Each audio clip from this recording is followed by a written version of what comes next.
Saat melihat celana seseorang tersangkut di belahan bokongnya, dia tanpa pikir panjang langsung menariknya keluar. Melihat tatapan aneh dari si pria bertubuh gemuk, dia merasa mungkin telah merusak gaya fashion orang lain. Jadi dia langsung mengembalikannya seperti semula. Akibatnya, dia malah dikejar pria gemuk itu sampai beberapa jalan. Untuk menghindari mengalami kejadian memalukan yang sama, dia pun masuk ke sebuah mobil yang bisa menari dan mencari pakaian yang cocok untuk dirinya. Namun begitu turun ke jalan, dia justru menjadi bahan tertawaan semua orang. Ternyata setelan jas dipadukan dengan rok panjang, terlihat sangat aneh. Saat menyadari bahwa pakaian pria dan wanita itu berbeda, dia kembali mencari mobil yang bisa menari. Sejak mengenakan pakaian khusus itu, dia juga menemukan bahwa makanan bisa datang sendiri tanpa perlu membayar. Setiap kali ingin memakai uang, selalu ada tempat di mana dia bisa mengambilnya dengan bebas. Misalnya di dalam mobil yang bisa menari di pinggir jalan, di dalam kotak bekal besi di jembatan penyeberangan, atau di kotak sumbangan penuh uang logam di kuil. Jika tidak sengaja ketahuan orang, dia dengan santai menempelkan gambar dewa di wajahnya. Siapapun yang berani bertindak kasar, dia tinggal mendekatkan wajahnya dan lawan pasti langsung mundur. Karena di India, tak seorang pun berani berlaku tidak sopan pada dewa. Dengan trik kecil seperti itu, Pikai pun hidup berkecukupan dan bebas tanpa kekurangan. Namun semua berubah pada hari ketika dia mengalami kecelakaan mobil. Seorang paman baik hati membawanya ke klinik untuk diperiksa.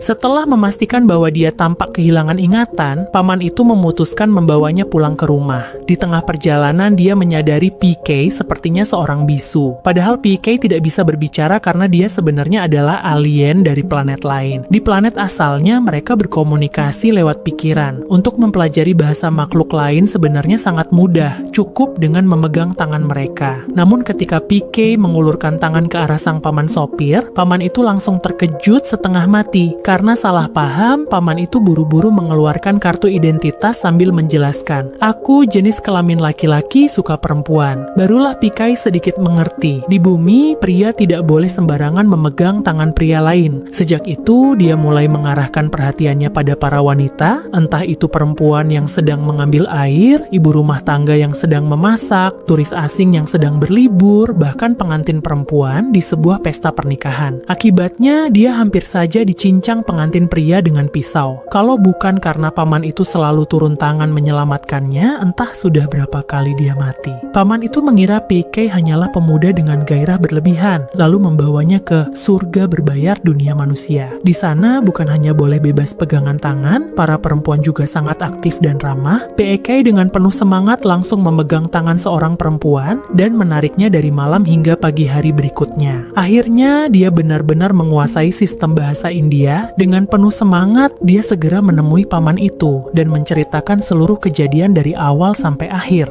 Ternyata, orang-orang di planet PK mengirimkannya ke bumi dengan pesawat luar angkasa untuk meneliti peradaban manusia. Namun, sesaat setelah tiba di bumi, dia sama sekali tidak memahami manusia. Saat hendak meneliti orang pertama yang ia temui, orang itu malah tertarik pada kalung berkilau di leher PK yang sebenarnya adalah alat penting. Orang itu merenggut kalung tersebut dan langsung kabur. Ketika PK sadar, orang itu sudah menghilang jauh. Dengan teknik lari ala kereta api turun-temurun, si pencuri berhasil lolos dari kejaran PK. Setelah berputar-putar semalaman, yang tersisa pada PK hanyalah sebuah radio. Sementara yang dirampas itu adalah pengendali pesawat luar angkasa untuk kembali ke planet asalnya. Tanpa benda itu, PK terpaksa harus terdampar di bumi. Sejak saat itu, dia mulai belajar beradaptasi dengan kehidupan di bumi sambil mencari pengendali pesawatnya. Saat menyadari manusia mengenakan pakaian, dia mengambil pakaian gratis dari mobil yang bisa menari. Saat mengetahui manusia harus menggunakan uang untuk membeli barang, dia pun belajar mengambil uang dari tempat yang sama, dan secara kebetulan dia bertemu dengan paman baik hati itu. Setelah mengetahui kebenaran, paman tersebut menemani PK pergi ke lokasi tempat pengendali itu dirampas. Melihat arah kereta yang menjauh, paman itu menyadari bahwa pencuri tersebut kemungkinan pergi ke Delhi untuk menjual barang curian. Setelah berpamitan dengan sang paman, PK pun seorang diri memulai perjalanan menuju Delhi demi mencari pengendali mengendali pesawatnya. Ada pepatah yang mengatakan, kalau punya masalah, cari polisi. Namun di India, kalimat ini sepertinya tidak berlaku, karena bagi mereka, meminta pada dewa jauh lebih berguna daripada meminta pada polisi. Tak hanya itu, setiap orang yang dimintai bantuan PK juga berkata, pergilah minta pada dewa, hanya dewa yang bisa menolongmu. Meski PK tidak tahu apa itu dewa, melihat semua orang memujanya, bahkan membangun istana emas yang megah untuknya, akhirnya PK memutuskan untuk pergi ke kuil dan mencoba peruntungannya di sana. Setelah membeli patung dewa paling murah di depan kuil, dia langsung duduk di pinggir jalan dan berdoa menghadap patung itu. Aku sangat lapar sekarang, mohon beri aku sedikit makanan. Tak disangka, tepat saat itu ada orang baik yang membagikan makanan kepada para pengemis. Melihat makanan di tangannya, PK langsung kegirangan. Ia tak menyangka dewa di bumi bisa seampuh ini. Lalu ia segera berdoa lagi, meminta dewa membantunya menemukan kembali remote pesawatnya. Namun kali ini, tak ada jawaban sama sekali.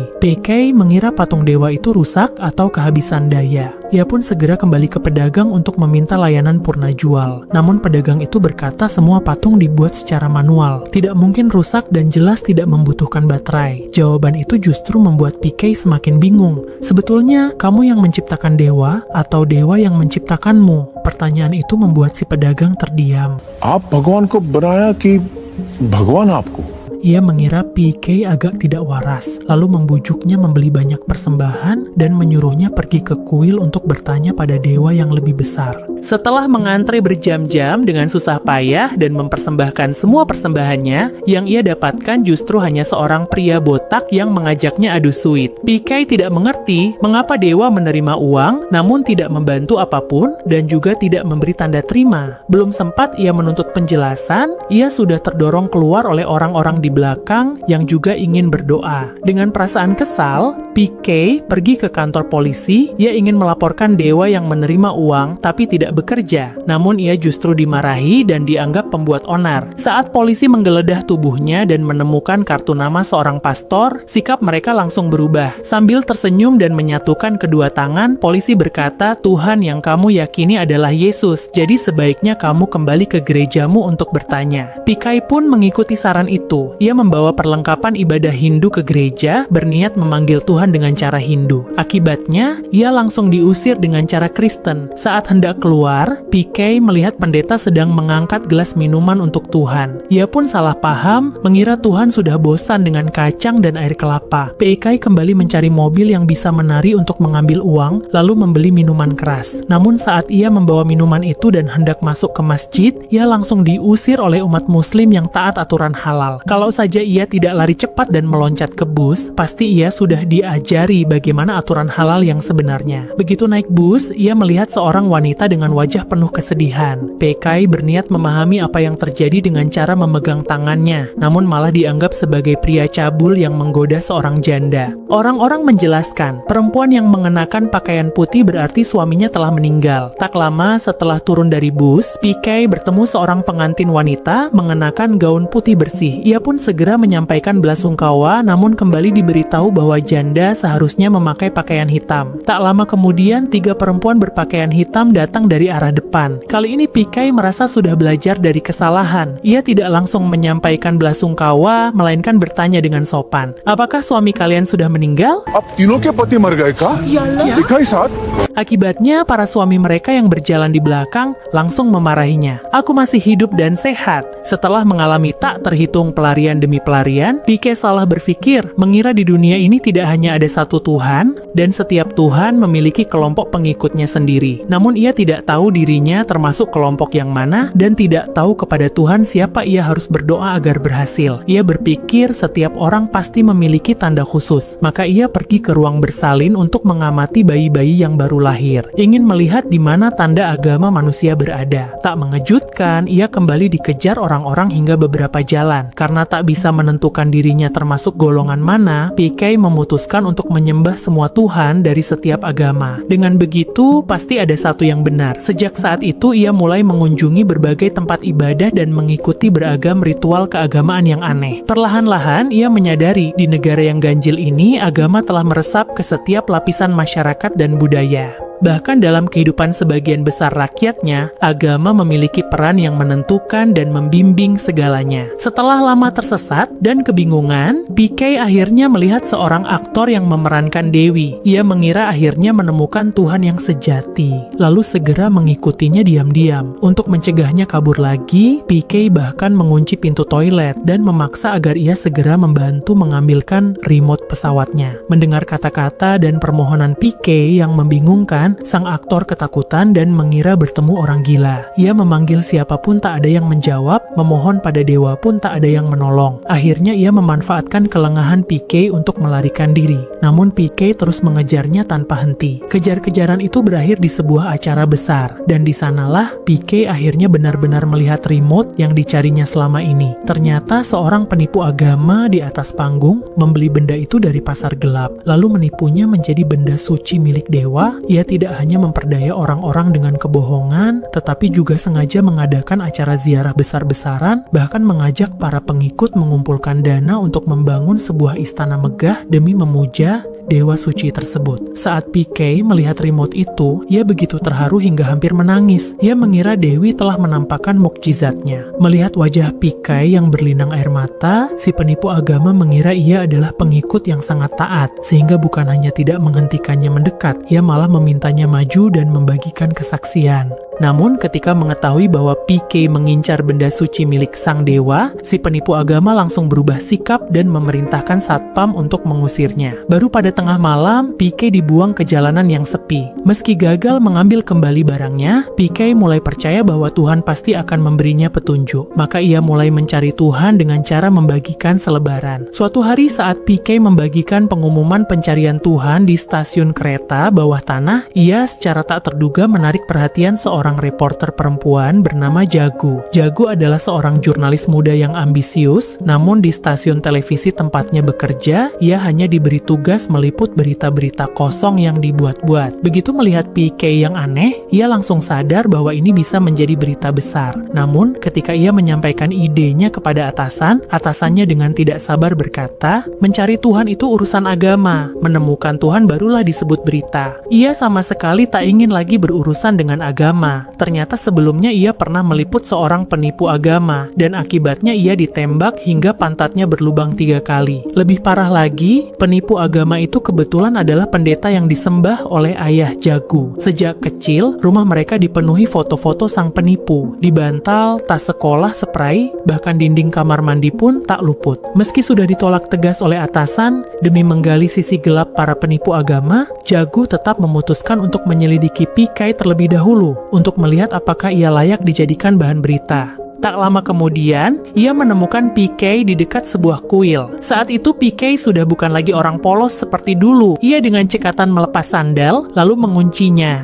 Kemudian mengambil tongkat dan memasukkannya ke dalam kotak amal. Setelah mengait beberapa lembar uang, ia bahkan tak lupa mengocok kotak itu, agar terlihat alami. Saat Jagu masih kebingungan, petugas di atap memergoki PK, mencuri uang, dan berteriak hendak memukulinya. Namun sebelum mereka sempat mendekat, PK dengan tenang menempelkan gambar dewa di wajahnya. Tak seorang pun berani bertindak kasar karena takut dianggap tidak menghormati dewa. Untuk menolong PK, Jagu diam-diam memasukkan dompetnya sendiri ke kotak amal dan berbohong bahwa PK hanya sedang membantu mengambil dompetnya. Ketika pendeta membuka kotak amal dan menemukan dompet itu, ia mengambil semua uang di dalamnya baru bersedia melepaskan mereka. PK merasa dirinya kembali bertemu orang baik, sehingga apapun yang ditanyakan Jagu, ia jawab dengan jujur. Ia menjelaskan bahwa dirinya mengambil uang dari kotak amal karena sebelumnya ia sudah membayar Tuhan untuk membantunya. Karena Tuhan tidak menyelesaikan urusannya, mengambil kembali uangnya sendiri terasa masuk akal baginya. Saat ditanya di mana ia tidur pada malam hari, PK dengan jujur menjawab, "Itu tergantung malam ini aku akan dialokasikan ke wilayah mana." Jagu tidak mengerti maksudnya, maka PK memutuskan untuk memperagakannya langsung. Ketika melihat papan larangan buang air sembarangan, ia justru berdiri tepat di bawah papan itu. Setelah memastikan ada polisi yang melihatnya, ia mulai beraksi, bahkan sempat menoleh ke arah Jagu dengan wajah bangga. Aksi itu bukan hanya membuat Jagu tercengang, tetapi juga membuat polisi di mobil patroli hampir meledak marah. Dengan begitu, PK bukan hanya mendapat tumpangan gratis, tetapi juga memperoleh penginapan gratis di sel tahanan. Melihat pria aneh di depannya, Jagu yakin PK pasti menyimpan cerita yang menarik, hingga ia rela membayar dan ikut masuk ke ruang tahanan. Namun setelah mendengar pengakuan PK bahwa ia adalah alien, Jagu mulai ragu dan merasa mungkin ia bertemu orang gila. Sebelum pergi, ia memberikan kartu namanya kepada PK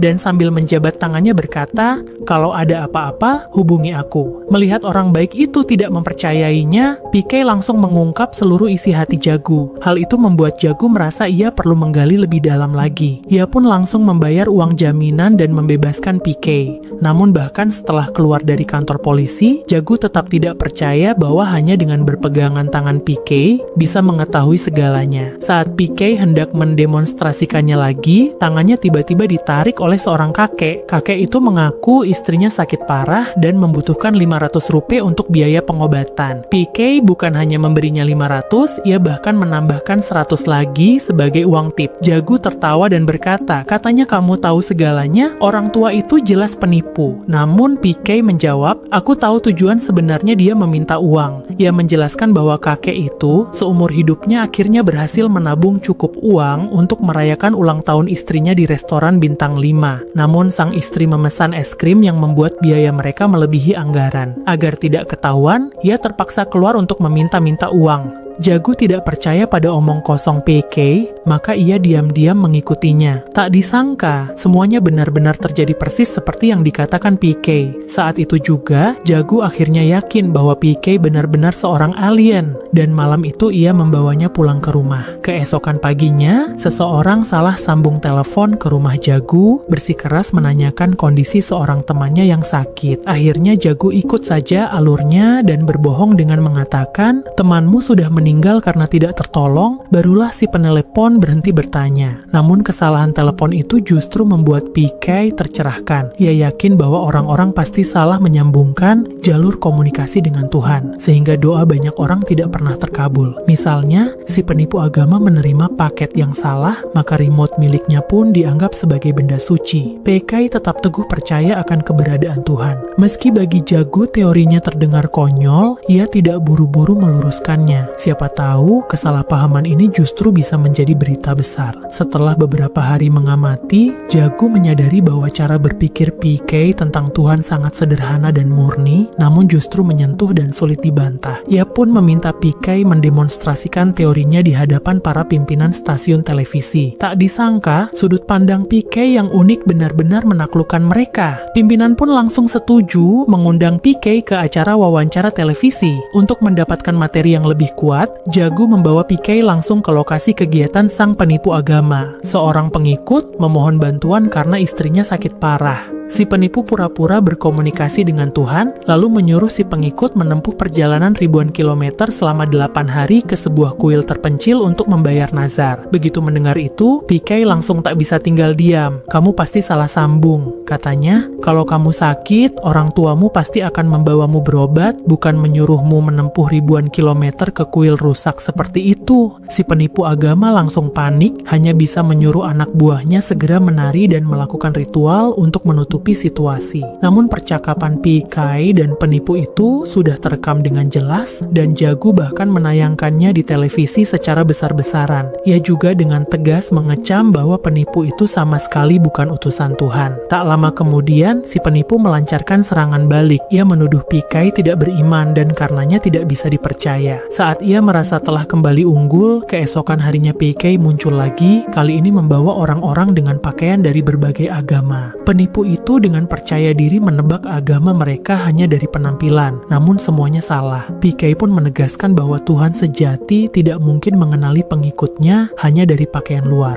"Jika kamu benar-benar utusan Tuhan, pasti ada tanda yang tak terhapuskan di tubuhmu." Bahkan PK bersedia menanggalkan pakaiannya agar sang penipu membuktikannya. Si penipu langsung murka, wajahnya memerah, dan sekali lagi menyuruh orang menyeret PK keluar dari lokasi. Ketika Jagu dan PK kembali ke stasiun televisi, ayah Jagu yang merupakan pengikut fanatik penipu itu tiba-tiba datang. Ia bukan hanya menuduh Jagu tidak punya rasa hormat, tetapi juga memaki Pikai sebagai bajingan yang hanya ingin terkenal dan mencari uang. Namun kemarahan ayah Jagu justru memberi Pikai sebuah pencerahan. Ia sadar bahwa para penipu agama hanyalah orang-orang yang memanfaatkan rasa takut dan hormat manusia demi uang. Untuk membuktikan pendapatnya, Pikai menyeret ayah Jagu ke depan sebuah universitas. Di taman bunga, ia mendirikan sebuah batu, mengolesinya dengan cat merah dan menaburkan beberapa uang di sekitarnya. Dalam sekejap, sebuah dewa pun tercipta. Tak disangka, bahkan mahasiswa berpendidikan tinggi mulai datang bersembahyang. Mereka dengan hormat meletakkan uang, bahkan ada yang bersujud penuh. Dalam waktu singkat, antrian panjang pun terbentuk. Sementara itu, penjual minuman di dekat situ yang melayani pelanggan dengan senyum dan hormat ternyata masih kalah cepat dan kalah banyak menghasilkan uang dibanding sebongkah batu itu. Beginilah cara para penipu agama memanfaatkan rasa takut dan hormat manusia untuk mengeruk keuntungan. Namun penjelasan Pikai yang penuh kesabaran justru dibalas ayah Jagu dengan sebuah tamparan seraya memperingatkannya agar tidak mempertanyakan agama dan para utusan Tuhan. Semua kejadian itu terekam kamera. Setelah tayangan tersebut disiarkan, banyak penonton mulai kembali mempertanyakan apa yang disebut sebagai kehendak Tuhan. Misalnya, jika Tuhan bisa menciptakan emas dan mengaku penuh belas kasih, mengapa tidak membagikan kekayaan agar semua orang hidup sejahtera? Jika memberi makan sapi suci bisa mendatangkan pekerjaan, lalu untuk apa ada begitu banyak situs lowongan kerja? Jika aku tidak percaya pada Kristen, aku akan masuk neraka, lalu apakah agama Hindu yang kupercaya tidak akan melindungiku? Melihat video-video dari berbagai penjuru dunia, air mata Jagu pun mengalir tanpa sadar. Ia bahagia karena apa yang telah ia lakukan akhirnya membuat orang-orang mulai bertanya dan berani merenungkan kembali keyakinan mereka. Dan ketika pemikiran manusia mulai terbangun, Pikai justru mulai memahami apa itu cinta manusia. Tanpa sadar, ia sering menatap foto Jagu sambil melamun, berusaha semaksimal mungkin untuk membuat Jagu tersenyum. Di matanya kini hanya ada Jagu, kemanapun ia pergi, pandangannya selalu mengikuti Jagu. Ia bahkan mulai berpikir, mungkin ia tidak harus menemukan kembali alat pengambil udara itu. Mungkin tinggal di sini dan terus menemani Jagu juga merupakan sebuah pilihan yang sangat baik. Suatu malam, Pikai akhirnya memberanikan diri. Ia menulis sebuah kartu bertuliskan, "Aku mencintaimu, Jagu." Lalu diam-diam menyelipkannya di antara setumpuk kartu nama. Kemudian ia menyerahkan semua kartu itu kepada Jagu, berpura-pura meminta bantuannya untuk memilihkan nama yang bagus. Karena nama Pikai sendiri adalah sebutan yang diberikan orang-orang saat ia pertama kali tiba di bumi. Ketika mereka mengira ia hanyalah seorang pemabuk. Menurut Pikai, itu adalah cara pengakuan cinta yang sempurna. Namun sayang, sebelum Jagu sempat menemukan kartu istimewa itu, ia justru lebih dulu melihat nama mantan kekasihnya. Kenangan pahit pun seketika muncul kembali dan suasana hatinya langsung terpuruk ke titik terendah. Pikai yang awalnya ingin menggenggam tangannya untuk menghibur, tanpa sengaja malah melihat kenangan manis Jagu bersama mantan kekasihnya. Ternyata 6 bulan sebelumnya saat Jagu belajar di Belgia, ia bertemu dengan seorang pria asal Pakistan. Meski negara mereka merupakan musuh bebuyutan, sebagai generasi muda di era baru, mereka berani mengikuti suara hati dan mengejar cinta. Namun ketika Jagu menceritakan hal ini kepada ayahnya, ia justru mendapat penolakan keras. Sang ayah bahkan secara khusus mendatangi seorang dukun untuk meminta petunjuk. Dalam sebuah panggilan video, dukun itu meramalkan bahwa kekasih Jagu pasti akan meninggalkannya. Jagu sama sekali tidak percaya omong kosong tersebut dan segera membuat janji dengan kekasihnya untuk menikah di gereja keesokan harinya. Tak disangka, saat Jagu tiba lebih awal di gereja, yang datang bukanlah sang kekasih, melainkan sepucuk surat perpisahan dengan pesan tegas agar tidak lagi menghubungi. Begitulah Jagu pulang ke negaranya dengan hati hancur dan mulai bekerja. Sejak saat itu mereka berdua tidak pernah berhubungan lagi. Setelah mengetahui semua ini, Pikai menarik kembali kartu pengakuan cintanya. Pada saat yang sama, pria paruh baya yang pernah menolong Pikai secara kebetulan bertemu dengan pria yang dulu merampas remote milik Pikai. Setelah berhasil melumpuhkannya, ia segera menghubungi Pikai dan berjanji akan membawa perampok itu untuk berhadapan langsung dengan sang dukun guna membuktikan bahwa remote tersebut bukanlah benda suci pemberian dewa. Namun keesokan harinya saat pria itu baru turun dari kereta bersama perampok tersebut, belum sempat menyapa PK, tiba-tiba ledakan dahsyat terjadi dan mereka pun tenggelam dalam lautan api. PK memang selamat, namun pria Parubaya dan sang perampok tewas dalam kejadian tersebut. Pelaku di balik ledakan ini adalah kelompok ekstrim yang mengatasnamakan sebuah agama. Kehilangan sahabat pertamanya di bumi membuat PK diliputi kesedihan yang tak terucap. Namun sebelum ia sempat bangkit dari duka, dukun itu kembali bertindak secara terbuka menantangnya. Sejak kekalahannya melawan PK sebelumnya, kotak sumbangannya tak lagi terisi uang, melainkan penuh dengan keraguan dan kecaman. Bahkan semua barang dagangannya yang dulu laris kini tak lagi diminati. Awalnya Jagu tidak ingin PK menerima tantangan ini, karena setelah menerima telepon dari pria Parubaya itu, PK akhirnya sadar, tidak pernah ada yang namanya salah sambung telepon. Semua itu hanyalah rekayasa sang dukun penipu. Alasan Jagu membiarkan kesalahan itu berlanjut semata-mata hanya ingin menarik perhatian publik agar orang-orang mulai meragukan sang dukun. Kini tujuan itu sudah tercapai. Selama Jagu bisa membuktikan bahwa dukun tersebut adalah seorang penipu, maka segalanya akan berakhir seketika, remote bisa direbut kembali, dan PK tak perlu lagi terus berhadapan dengannya. Namun kali ini PK tidak lagi bertarung demi dirinya sendiri. Ia bertarung untuk menuntut keadilan bagi sahabatnya yang telah meninggal. Pertarungan ini disiarkan secara langsung. Begitu acara dimulai, dukun itu langsung menyerang lebih dulu. Ia mengklaim bahwa remote tersebut adalah milik dewa, menuduh PK sebagai sampah masyarakat yang serakah terhadap benda suci, bahkan menuding PK sengaja menistakan dewa dan menghancurkan sandaran spiritual umat manusia, merampas harapan orang-orang yang tengah terjebak dalam keputusasaan. Menghadapi tuduhan penuh amarah itu, PK tidak membantah. Ia justru mengakui bahwa dewa memang memberinya petunjuk dan membuatnya tetap memiliki harapan meski berada dalam kesulitan. Namun detik berikutnya ia mengubah nada bicaranya dan berkata, di dunia ini hanya ada dua jenis dewa. Yang pertama adalah pencipta alam semesta, dan yang kedua adalah penipu sepertimu. Para penipu bersikap rendah hati dan menjilat kepada orang kaya, namun dingin dan kejam terhadap orang miskin. Mereka memanfaatkan ketulusan iman masyarakat, lalu berbalik menggunakannya untuk mengancam masyarakat itu sendiri. Justru ramalan keliru dari dukun inilah yang menyebabkan Jagu berpisah dengan kekasihnya. Mendengar ini, Jagu yang tertekan oleh situasi berusaha menghentikan PK agar tidak melanjutkan ucapannya. Namun sang dukun justru memanfaatkan kesempatan itu untuk bertaruh dengan PK. Jika kamu bisa membuktikan bahwa ramalanku tentang pacarnya itu salah, aku akan menyerahkan benda suci ini kepadamu dengan tanganku sendiri.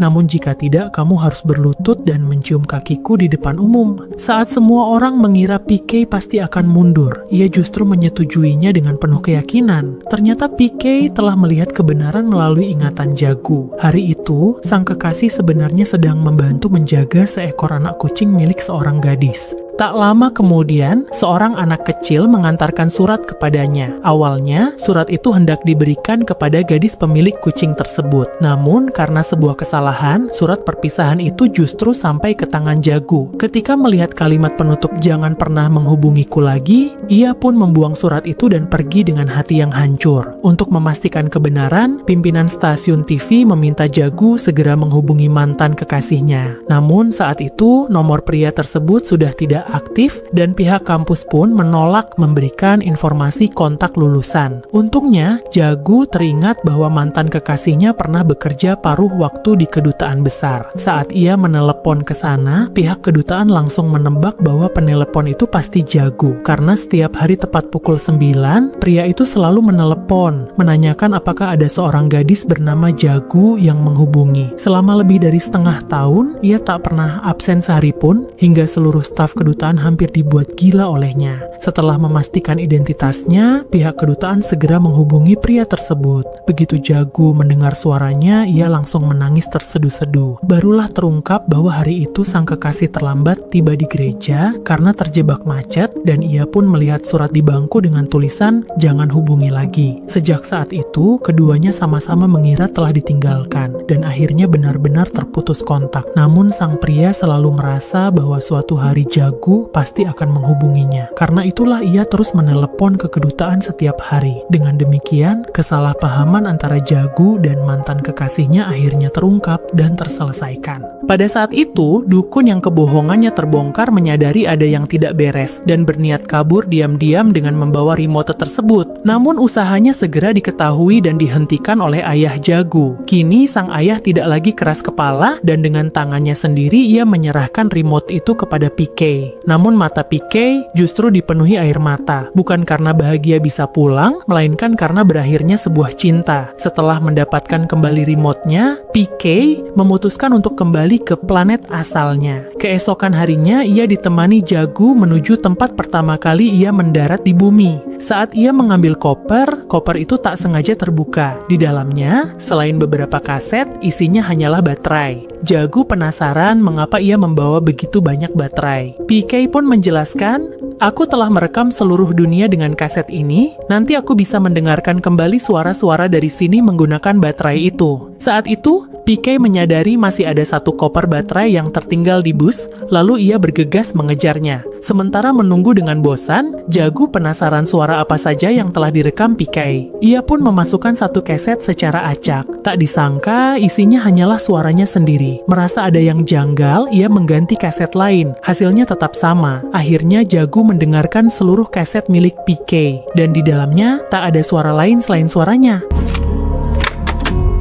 यानी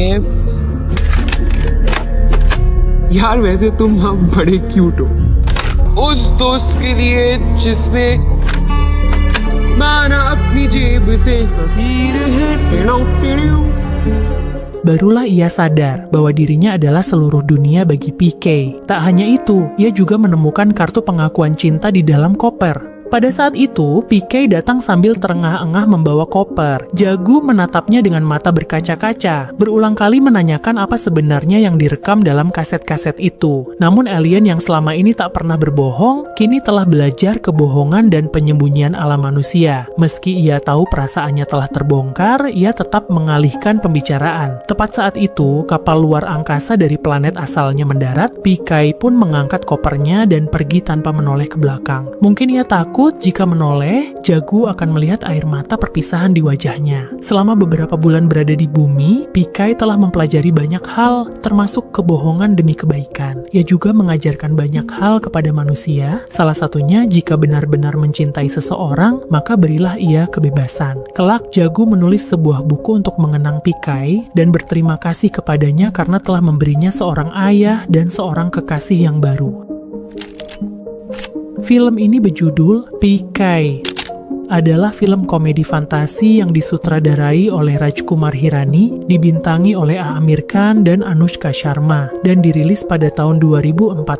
PK adalah seorang alien yang datang ke bumi untuk penelitian, namun begitu menginjakkan kaki di tanah India, satu-satunya alat komunikasi dengan planet asalnya dirampas. Untuk bisa pulang, ia harus menemukan kembali remote tersebut. Karena baru pertama kali datang ke bumi dan tidak memahami aturan hidup di India, ia pun terlibat dalam serangkaian kesalahpahaman dan kejadian lucu. Untungnya, ia bertemu dengan Jagu, seorang jurnalis televisi yang bukan hanya membantunya mendapatkan kembali remote penting itu, tetapi juga membuatnya memahami makna sejati dari cinta. Saat pertama kali datang ke bumi, PK benar-benar seperti seorang anak kecil yang tidak memahami aturan dan tidak mengenal simbol maupun tanda. Ia dipenuhi rasa ingin tahu terhadap segala hal di sekitarnya. Namun pada saat yang sama juga kebingungan dan penuh tanda tanya terhadap banyak hal. Ia sangat ingin menemukan jawaban dan berusaha mengungkap kebenaran. Namun yang ia terima justru berbagai hambatan, ejekan, dan kecaman. Sebab para penduduk asli yang mengaku berpengalaman itu sebenarnya takut jika tatanan lama dan keyakinan yang sudah mengakar akan runtuh dan terguncang. Sama seperti Amir Khan yang hanya mengangkat isu agama ke layar lebar untuk didiskusikan, namun sudah memicu kecaman keras dari banyak pemeluk agama. Padahal persoalan agama itu sangat mendalam dan kompleks, dan hanya sedikit orang yang benar-benar benar-benar bisa memahaminya secara utuh. Apa yang ingin dibahas bahkan dikritik oleh Aamir Khan bukanlah agama itu sendiri, melainkan kemunafikan sebagian pemeluk agama. Dan pada akhirnya itu semua bermuara pada kemunafikan manusia itu sendiri. Dalam perjalanan hidup manusia yang penuh pasang surut, setiap orang pasti akan menghadapi berbagai cobaan dan kesulitan. Karena itu, kita membutuhkan sebuah keyakinan yang kuat untuk menopang dan mendorong kita agar terus melangkah maju. Keyakinan itu bisa berupa agama, bisa juga berupa tujuan dan harapan tertentu, bahkan bisa berupa sosok idola atau panutan. Namun dalam proses mengejar keyakinan tersebut, selalu ada orang-orang yang terjebak dalam sikap ekstrim, hingga akhirnya dimanfaatkan oleh pihak-pihak yang berniat buruk. Memiliki agama harus memiliki ilmu, bukan hanya sekedar karena keturunan atau hanya untuk tanda pengenal. Orang yang awam dengan pengetahuan agama, itulah yang mudah terjebak dalam sikap ekstrim, yang justru sebenarnya agama itu melarang sikap-sikap tersebut. Selalu rendah diri dan selalu belajar adalah cara yang bijak untuk saling menghormati, selalu toleransi namun tetap menjaga batas. Baik, itulah cerita kita kali ini.